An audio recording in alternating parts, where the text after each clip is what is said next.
Familia, I did not enjoy the Hellfire Gala this year, and we're going to break it down. Polaris in the comic books recently is depicted with her coffee. Like, what is your ideal morning coffee situation? When I do drink coffee, it's a black coffee hot with one Splenda. And I believe that's also what Lorna would drink in real life.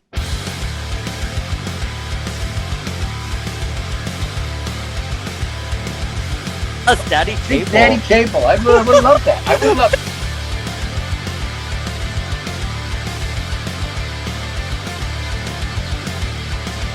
Shout out to the Powers of X-Men podcast. Hottest writers at Marvel Comics right now.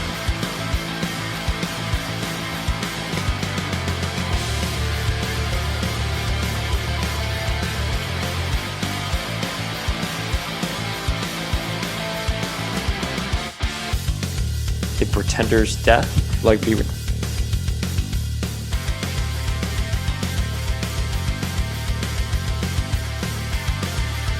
Familia, Power of X-Men, we're with. Do you love Power of X-Men? I love Power of X-Men. Of course I do. Do I? Yes, I do. What's up, Familia? Welcome to Power of X-Men, the podcast where we discuss a classic mutant reality warping caught in a dystopian future, high octane, living in a world that fears and hates them, children of the atom, epic Marvel saga known as the X-Men. I'm Dayspring, and I'm here to talk about today why I didn't like the Hellfire Gala this year.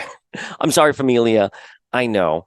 We try to keep things very positive here at Power of X-Men, but one of the things that makes our community so special is that we can have conversations about things. And I think it's important to provide constructive feedback here. And listen, regardless of how I feel about the Hellfire Gala this year, it has been a slam dunk. Everyone is talking about it. So the Marvel editorial and marketing team should be extremely proud of themselves because everyone is talking about what happened at the Hellfire Gala. They had the San Diego Hellfire Gala event, and then this issue came out, and it's all anyone is talking about right now in the comic book world. So the fact that the X-Men are front and center, I've said this before, the fact that the X-Men are front and center is always a good thing, right?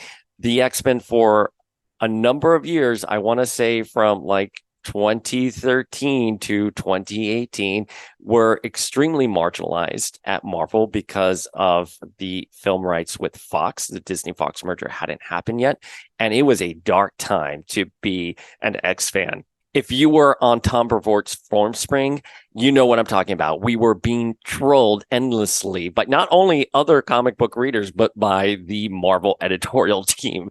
So it was really hard to be an X fan at that time, right? So we're going to get into my feels here for the Hellfire Gala.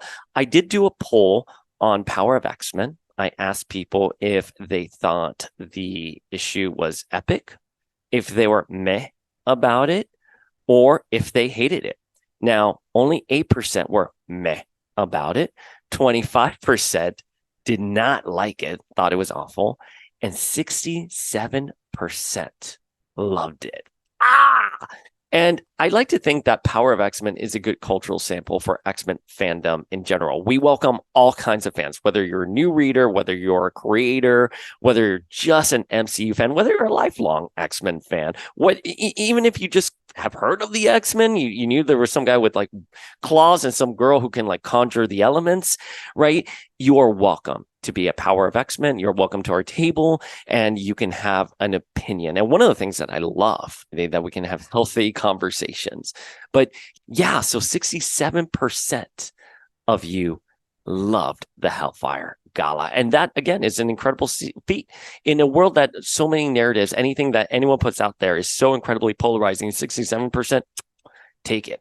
Now, I want to be very clear upfront as we get into this issue. I am not at all angry that our God Queen Jean Grey has fallen Familia, again, if you're looking at this video, I'm hoping you understand spoilers afoot, but just in case you don't want any spoilers for the Hellfire Gala this year, you're getting a countdown warning. 3, 2, 1. I have said this before. If Jean is the only person standing between the extinction of mutant kind and Nimrod, and she falls trying to save mutant kind, perfect story. That is a wonderful story. I'm a big fan of Planet X, and here comes tomorrow. In fact, if I had it my way, Jean would still be in the White Hot Room as Phoenix, operating on a cosmic level, only intervening in the most dire of situations, because I love that our God Queen is so powerful, she transcends the mutant coil. So, Jean Grey dying, I am completely fine with it. But, there was a lot of death in this issue, and it was really hard to stomach a lot of it. I'm also really upset about the film rights. We're going to get into a conversation about the film rights and that 2014, 2018 era. And again, Familia, you guys are welcome to disagree with me, but let's dive into the issue, and we're going to go through everything. And I'm going to talk about why I just didn't jive with the Hellfire Gala this year. So we kick off with that wonderful panel of Scott and Emma at the treehouse in New York, and the city's in the background. They're talking about that Kamala is a mutant, and Kamala is resurrected. And the big question is, what is her mutant power? So Miss Marvel being a mutant just does not land with me. But Paul, she was originally conceived as a mutant. They're just course correcting. Well, Storm was originally conceived as a cat, and there's been no course correction for that. And thank God there hasn't been. And the reason why Miss Marvel was told not to be a mutant was because at the time the Fox Disney merger hadn't happened yet, so they made her an Inhuman because there was going to be a big push for the Inhumans. Originally, we were going to get an Inhumans movie, and that turned into more of a television event with limited IMAX release, and then an entire series on, I believe it was ABC. I don't know. I didn't really watch the Inhumans. I watched like the first couple episodes, like everyone, excited because at that point Marvel did not have any missteps. And after a couple episodes, I was like, oh, this is not so good. The Inhumans tanking was a rarity for Marvel back in the day, just the FYI. But Kamala was not made a mutant. Instead, she was made an Inhuman. And to give you guys some context at the time, during 2014, 2018, Marvel was really pushing the Inhumans to the point that there was a book called The Uncanny Inhumans, and the Terrigen Mist was circling the globe, turning just about anyone into an Inhuman, right? And what does that sound like to you? Oh, it sounds like when the X gene would just awaken in just about anyone and they would become a mutant. And the mutants were having an allergic reaction to the Terrigen Mist. And at the time, it's even addressed in story, there was talk about the Inhumans taking over and the X-Men would be going off-world into their own planet, and that they were going to have separate stories. And the Fantastic Four were gone, right? And we got a retcon with Pietro and Wanda no longer being mutants. Now, it wasn't even just that Pietro and Wanda were no longer mutants. Any ties they had to Magneto, any familial ties to Magneto were completely severed. And we would go on Tom Brevoort's form spring and be like, wait a minute, just because she's no longer a mutant and biologically not Magneto's daughter or Magneto's son, doesn't mean that they wouldn't have a relationship. And Tom Brevoort would just be like, meh, it doesn't matter. Those aren't stories we're going to be telling. So again, not just from a IP standpoint, but from an in-story standpoint, we're not getting the House of M vibes that we're getting today. We're not seeing Lorna and Wanda walking into the Hellfire Gala, right? We're not seeing Magneto hugging his children. We did not see any of that. We're not seeing what we saw in that Wanda one-off on Marvel Unlimited that Steve Orlando did, where the entire House of M is having dinner together. That just was not in the cards. So it was a really dark time to be an X fan. And now you're going to tell me just because Disney has the film rights to the mutants, Kamala is going to be retconned to be a mutant now, and she's going to be a hybrid mutant and Inhuman. I think that's pretty insulting because you guys put us through the ringer when it came to that. And it's just it leaves a bad taste in your mouth. And I'm a firm believer that the film rights should not dictate what happens in the comics. What really, where the passion starts for these characters is in the comic book page. And when you skew from the source material, people are going to get angry. People are going to fire off on the message boards. And it also just felt out of place in the story that you would just resurrect her here. And, there was so much chatter that Zeb Wells was going to get so much hate that he wasn't even going to be able to appear at comic book conventions. But the death of Miss Marvel in Amazing Spider-Man was not well received. In fact, it wasn't that people were hurling so much hate. It's that people just didn't care for it. They didn't care for it. And why go through all the trouble causing that upheaval, having her die only to bring her back weeks later as a mutant? I would have much preferred a story where Miss Marvel was on the battlefield and Emma's like, wait a minute, Kamala has an X gene or something like that. You know what I mean? Like, tell a really big, epic, cool story, not just a cop out with death there. So, straight up, I just don't like that retcon. That's just my opinion. I don't like that retcon. I'm happy that Miss Marvel is front and center. I like the character of Kamala Khan. She's one of my favorite new characters created in the last decade. If you need to think about her popularity, think about the fact that Alex from Modern Family had a poster of her in her dorm, and everyone was watching Modern Family back in the day. And the fact that Kamala Khan was there in the background speaks volumes to the cultural impact the character had. And she was well received. Everyone loves her. Iman Vellani is perfect as her. I love the Disney Plus series. I'm looking forward to the Marvels. I can always proudly eat my words. I was like, oh, the Marvels doesn't look so good. That last trailer they dropped looks incredible. So this isn't even just personal biasness against the character, because I love the character and I would love for her to be an X-Man, but I want her to be an Inhuman as an X-Man. And, just in the same way we had Medusa on the Fantastic Four, I think whether it was a publishing mandate that she could not be a mutant, she was still created as an Inhuman. The stories we got with her were very Inhuman focused. She was in Civil War II. She was front and center there. She has a wonderful origin story with ties to Carol.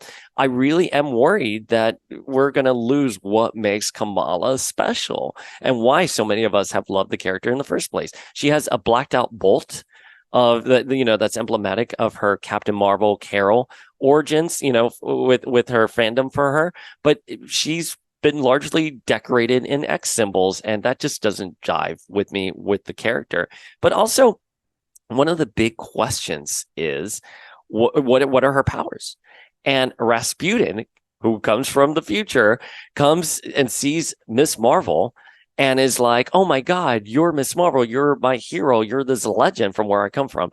And literally mere seconds before, Ms. Marvel was having a conversation about what are my mutant powers. Wait, here's someone from the future who's saying that you're a legend. Why don't you turn around to her and be like, wait a minute, you're from the future. Tell me what my powers are. And you could have cut the scene off right there. Kamala can know what her powers are. The reader doesn't need to know it. But it just felt very lazy writing that she wouldn't ask the person from the future after pondering what her powers are. And the person from the future is like, hey, you're a legend from where I come from, that she wouldn't be like, wait a minute, what's my mutant power? Right. And later on in the issue, when Xavier hijacks the minds of mutants and they're doing the resist protocols, and for those of you who probably don't know or forgot when they read the issue, the resist protocols are in place for certain mutants that if Xavier should become compromised and he uses his mind to control other mutants, certain people like Emma, who the protocol was created for, funny enough, I did like that little tidbit. I thought that was pretty funny. But certain mutants are resistant to Xavier's control. So they're trained not to be telepathically hijacked by Xavier. Kamala is among them. So Kamala has already been given the keys to the kingdom that quickly, when other mutants, when you have like 250 million mutants, like 250,000 mutants not trained in the Xavier resist protocol, but Kamala was, it just felt a little out of place. You could have had a moment where Emma is able to resist Xavier and she looks at mutants like Kamala and is like, no. And like, boom, right there. And it would fit with Emma's character that she would try to rescue a young mutant that's new to the fold like Kamala, because Emma is all about about protecting mutant youth and being a teacher. It would have been a great moment. Instead, we just see Kamala in the background saying, resist. And I'm like, really? She knows the resist protocols? Like, no, sorry. And that's what I'm going to say. I really feel like that was, it just was kind of half-baked. So my next question is, where is Krakoan security? I have been saying this since the X-Force issue 1, where Xavier was murdered, when people just dropped in the island and murdered Xavier, all the way through Mystique grabbing Destiny's protocols by just shape-shifting and going in and grabbing it. Mutant security wouldn't account for telepaths, time travelers, people who can phase, people who can shapeshift, people who can really alter reality. It just seems the world building with Krakoa has been very weak. And I think Krakoa as a concept is really great. I hope Krakoa does not go away. I think Jonathan Hickman's relaunch has revived the X-Men franchise.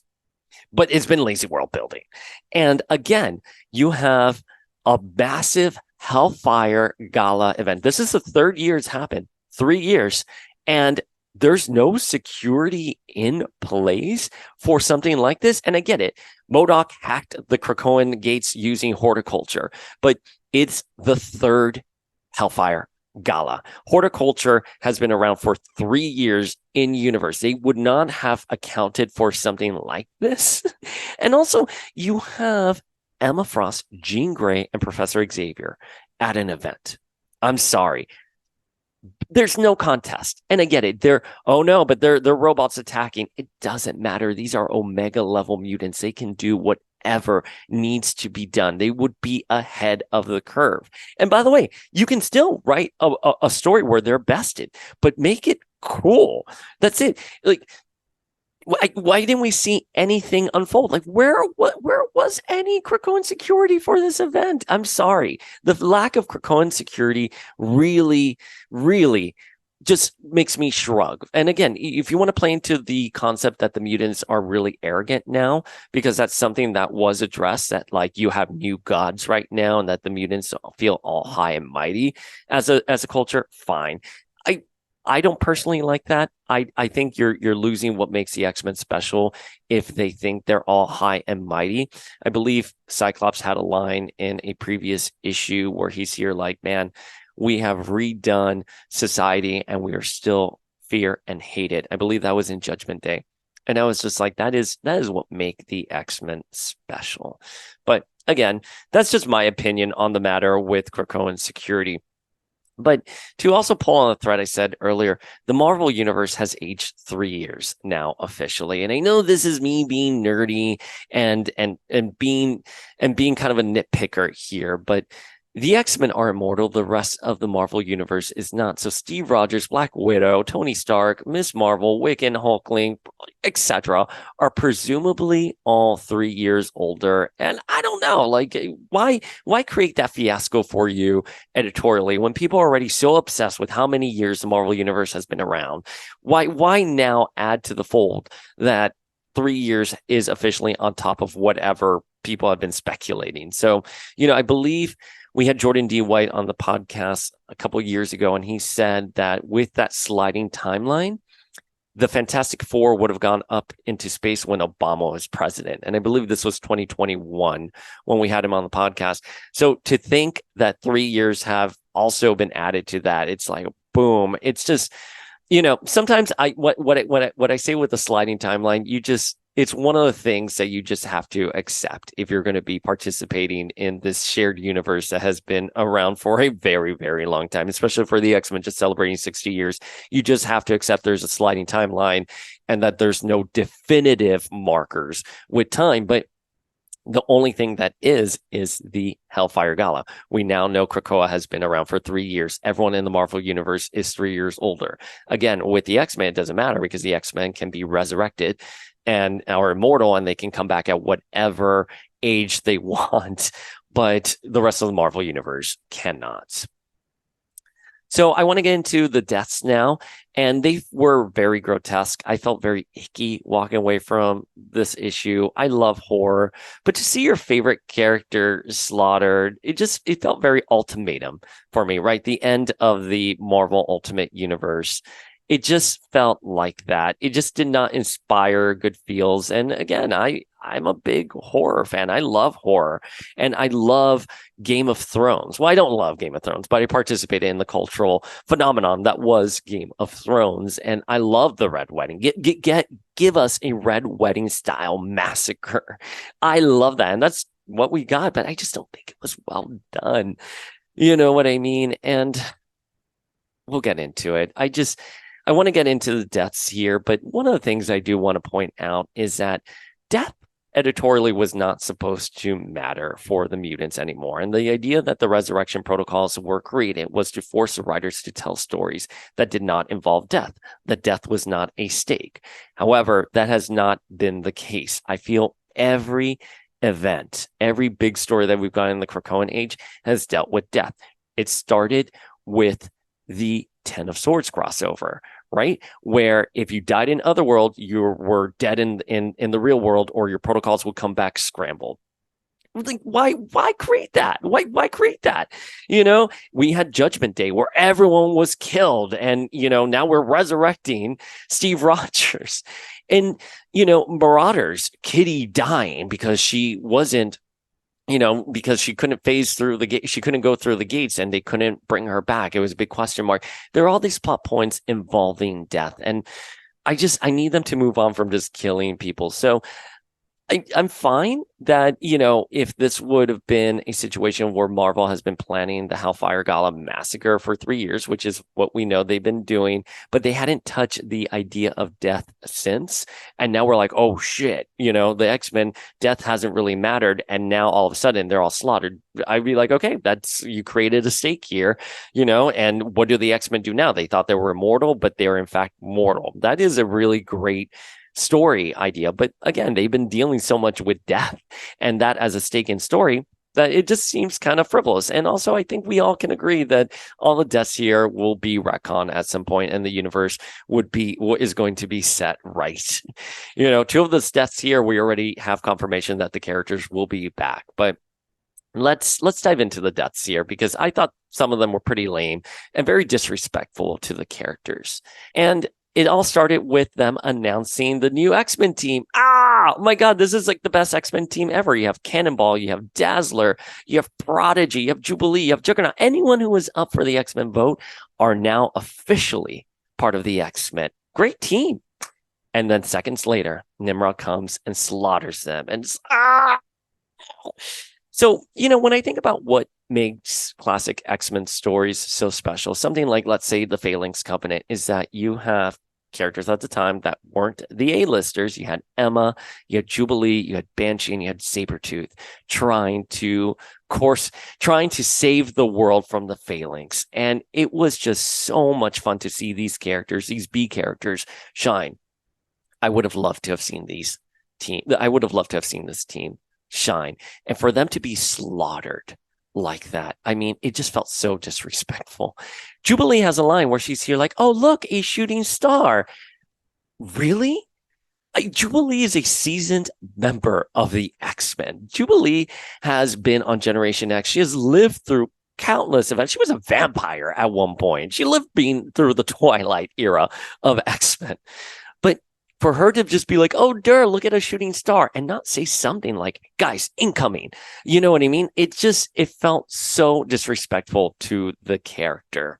And I don't know, the image of like Frenzy being decapitated, Dazzler and Prodigy being sliced in half. Like Prodigy's lower body is just a skeleton when we see it. Oh my God. And fun fact, Dazzler and Cannonball are supposed to be immortal. They're not supposed to die. Are we going to see in later issues like half Dazzler and half Cannonball being like, we're still alive? This is literally canon to their characters. Dazzler cannot die. Cannonball is an immortal. What the heck? And they were just wiped out. It was as easy as dropping a robot from space to kill them. It was just awful. And what was the point of the X-Men vote this year? I mean, I think CBR was reporting that Juggernaut was a winner, and Juggernaut has, obviously a moment in this issue. Is he even alive at the end? He looked pretty dead to me when Nimrod was saying I had to beat his brains out. I took it as a character is dead, but we do see a cover with him versus Firestar. So did he just win the vote and he's going to go on? Is that what it is? But my God, like the X-Men vote this year, first of all, no one was talking about it after it happened. And secondly, like you did all of that just so the characters can die like this. Oh, I don't know. It just did not inspire really good feelings for me. And I think Frenzy would have put up a big fight against Nimrod. I don't think she would have been decapitated like that. I would have loved if Nimrod came in and Frenzy went like that. And then like the sonic boom from him deploying from space echoes, reverberates throughout the gala. And Jean has to hold it together. Like show them being a team. Show the X-Men being cool, not just like Nimrod stomping on them. It just did not feel good to me. That's it.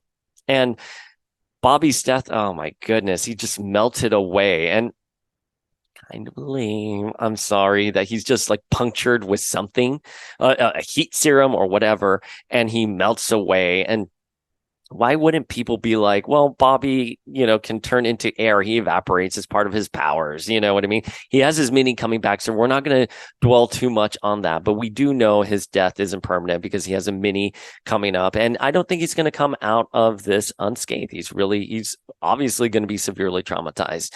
But yeah, Bobby's death. I mean, just seeing his skin or his ice, melt off his face. It's a haunting image. It's a haunting image. And similarly with Mystique, I mean, we're talking Mystique is a class assassin. And I get it. She's resisting Xavier. She's resisting his takeover. And Destiny's like, no, just come through the portal. And she's ignoring Destiny. She's like, no, no, no, no. Ah! And she screams and she falls out a window, falls on the ground, bleeds out, and then the ocean takes her away. First of all, I don't believe Mystique is dead that easily, but I also think that is so lame that an assassin like Mystique would just fall out a window and die. And then to see Dr. Stasis laugh at her, go, ha! I don't know. You can disagree with me, but I feel that is extremely demoralizing for the character, for a character like Mystique, who is always, I say this about Batman. Batman's superpower is that he's the world's greatest detective. What he lacks in superpowers, he makes up for it with wit and intellect. I will say the same thing for Mystique. She's not supposed to be a powerhouse. She's just a shapeshifter. What Mystique lacks in power, she makes up for being cunning and stealth. I do not believe that she would not have listened to Irene, and I do not believe that Xavier hijacking her mind, she would have been like, oh, and falls out a window. That lame. And speaking of lame, Jean Grey's death. Very lame. And I know we've talked about this on the podcast already. There have been people in comments who disagree with me. That's fine. You can disagree with me. But the fact that Jean just gets stabbed in the back and does not fall fighting Nimrod, for me, is one of the most biggest missed opportunities out there. Now, but Jean could easily destroy Nimrod. Fine.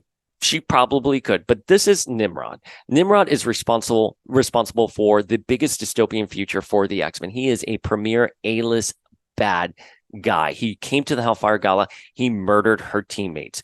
Jean should go up against him, and Jean can fall going up against him. Listen, Jean is fighting against Nimrod. Jean's children come from dystopian futures. Rachel's from the Days of Future timeline. Let Jean say something like, you will not ruin the future for my children, and start pounding on Nimrod. And again, she can fall. She can fall falling against Nimrod, but give that character beat, give that motivation. Not only is Nimrod coming in and wiping out everyone at the Hellfire Gala, but Nimrod, this is personal for Jean because her kids come from a future where the humans have won, the Sentinels have taken over, and her own daughter had to travel back in time to the 616 universe to find salvation. This is personal for Jean. But what happens in story is that she's holding everyone together, and Moira comes in through the gates and just stabs her in the back. And the counter argument has been, well, Jean was distracted, holding everyone together. We've seen Teen Jean perform incredible feats that are at Phoenix level. We've seen that Jean can turn into big pink energy.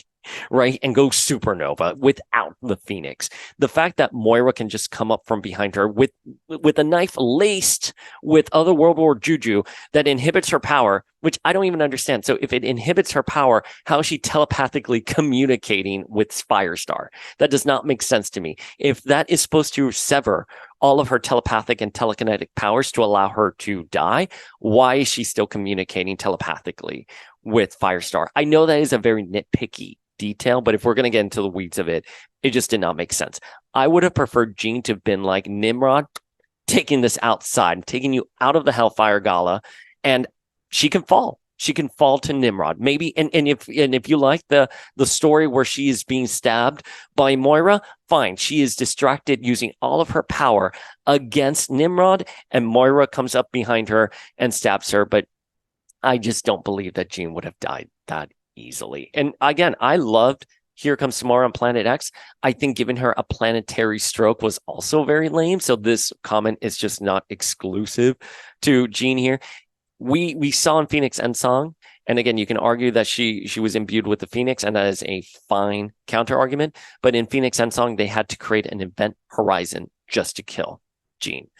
And I would imagine they should have done something like that here. They could have done something like a black hole blasted at Jean as she gets sucked into it, or mangled, murdered, if you want to go for that grotesque, imagery. But why did she turn into a skeleton at the end? Like, was it the otherworld juju? I thought the otherworld juju was only supposed to take away your powers, but apparently it turned her into a skeleton, and that just did not make any sense to me. Lourdes's death, I thought that was also really sad. But one of the things that I loved about it, to say something positive, I love that Emma kind of held her on it. But again, I would have liked to have seen Jean and Emma together in this fight, and Jean falling and Emma being like, no, we can't lose you again. Like, when Jean is dying, let Emma hold her and be like, no, Jean, we can't lose you again. Who's going to be my arch nemesis? And Jean saying something sassy like, oh, don't worry, Emma, you're so unlikable. Have these strong character beats for the characters. Lean into what make them personal, these really, really defining relationships. I think with the deaths, there was more plot than there were emotional character beats, right? And you can say, well, there's that panel where they say that they hurl into battle because the children of the atom, seeing Jean struck down, caused a riot in them, and that's fine. But she's, with Firestar, and we'll get into Firestar a little later in this episode, but I would have liked Xavier to be like, no, Jean, not again, Jean, no. Or Emma being there. And it's what really matters with these characters are the interpersonal relationships. So I thought that was very severely lacking here, with the exception of Lourdes and Emma. I thought that was a very tender scene because Emma has gone out of her way to protect Lourdes, to make sure that Lourdes was saved from Sebastian Shaw, placing her in hiding. I wish we had gotten more from it. Is Juggernaut dead? I don't know. It shrug. He looks dead to me in this issue. We see him in a cover, as we discuss. Maybe he won the vote, and that's, the vote winner, but he looked dead to me. So the issue ends with Kitty falling through the gate and her being like, you boys aren't going to be behaving, are you? And it kind of cuts. It was kind of like a weird way to end the issue. I get it. It's like the post-credit scene, the post-issue scene. And Kitty, we've had a big question mark of why she can't phase through the gates, but now she can phase when no one else can use the gates. So that's more the cliffhanger ending. But again, we know that Kitty is going to be fine. We know Bobby is going to be fine. He's in Antarctica, presumably healing, and that Jean's whereabouts in the Fall of X map are unknown. And as we've discussed, we don't believe she's dead. We believe she's in the white hot room. So, right off the bat, those deaths feel really inconsequential. But the one thing I do want to talk about as well is the meat grinder comment that Xavier's like, all the mutants that I forced through the gate, that 250,000 mutants, it was like pushing them through a meat grinder and they're all dead and they're all gone. Wow. I mean, that is a lot to process. But also, I don't believe those mutants are dead. You don't kill 250,000 mutants off screen, right? We know Irene went through it. We know the Realm of X characters went through it, and the 5 have gone through it. I don't believe for a second those mutants were put through a meat grinder. But even taking the story at where it is, that is a grotesque image, and it does not make me feel good like that. I don't know how you solve the world's mutant problem if you want to do an extinction level event in the comics. I'm happy to sit down and brainstorm it, but I would imagine putting them in camps just like in Days of Future Past, just like Bishop's Future, is probably where I would have gone with the story, that mutants are being rounded up and put into camps. I think that's a much more powerful story that sends a signal that even as the mutants were thriving, they are still hated and feared by humanity. And you can literally lean into that angle. I know it's been done before, but I think saying that you're putting the mutants through a meat grinder, oh gosh, the image alone is it's really tough for me to metabolize. And also from an editorial standpoint, again, you're just not going to kill them off screen like that. If you're going to tell some good storytelling, you're going to show these mutants being slaughtered, going through and be like, wait, what's happening to me? And they incinerate, right? But it was very hard to read that from Xavier. I also think Xavier was kind of being hysterical, and that's fine, but hysterical, given the circumstances, is okay. But I think he would have leveled himself out a little bit once he reached Krakoa. I don't believe it just felt too quick when he was here, like, go Rogue, go avenge. I think they would have taken a moment to breathe, recoup, and sort of start assessing what's happening. I think just like we saw Emma and the team that went to the Hellfire Club in New York, how they sort of took a moment and a beat there to like reconvene and be like, okay, what do we have to do here? And again, I think a moment like that, they used kind of humor where Emma tried to walk through the gate and her nose, got hit and she was bleeding. Poor Emma and her nose. But Emma is always getting punched in the face and she always needs a new nose job, cite new X-Men. But I feel like instead of humor there, I would have used some more strong character beats, like Emma saying, oh my God, Jean is dead. Oh my God, the Hellfire Gala. I would have taken that moment there. That's just my personal approach there. That's just my personal approach. But I'll talk about what I did like on that level. On that note, I will talk about what I did like. I did like Emma being like, I just need to get through the gate. I just need to be within distance of the gala, and I'm going to give everyone a stroke. I do believe that Emma would have composed herself and would have thought about firing back. I 100% thought that, and I love that about Emma. I like the story with Jean and Firestar. I think it was very beautiful that Jean was like, mutants have always been feared and hated, and now you're going to be feared and hated as well, because she's implanting Firestar as a informant, and everyone thinks that Firestar is a traitor. And so Jean's like, you have to be strong. We are all X-Men. To be a mutant means that we have to fight. Loved it. And again, I love that Jean is always thinking ahead. I love that Jean is the heart and soul of the X-Men. I love that Jean is always self-sacrificing, because as she said in the issue, she said she should have gone to Dr. Stasis's mind and wiped his memory out. But instead, she has to be better than that. We have to be better than that. We've almost lost it all tonight, but there is a hope. There is a chance here. And I thought that was very, very beautiful. I also like Nimrod. I love Nimrod as an event. I think all you need to know about the House of X era was in that original series where they're like, this is where Nimrod comes online. Nimrod is a huge threat to the mutants. He's always been off in the future, right? But the fact that he's now coming online, and that dystopian future that the mutants have tried to avoid is now a possibility because Nimrod's coming online.